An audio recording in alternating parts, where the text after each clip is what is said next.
अब कस रे है बाजा उजा लगा है हाँ लगा तो कैसे बाजा वाले बन दिए आगे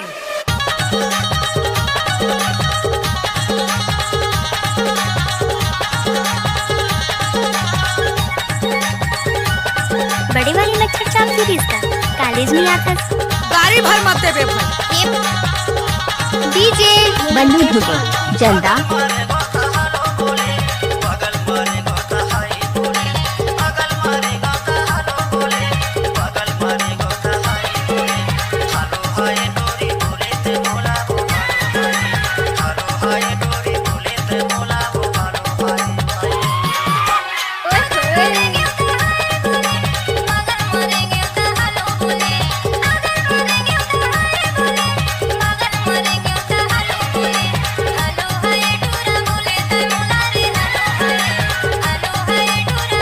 आपका क्या नाम है? युकेश ध्रुवे जल्दा जल्दा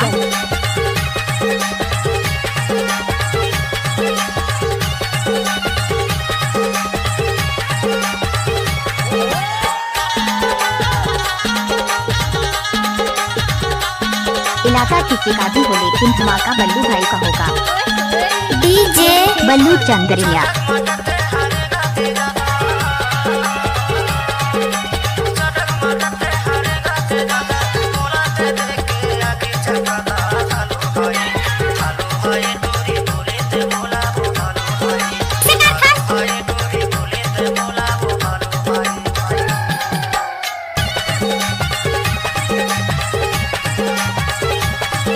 कोई भी गाना को मिक्स करना है तो बल्लू भाई का बाएं हाथ का खेल है। क्या बात है? Mix by Niklesh Dhruve जल्दा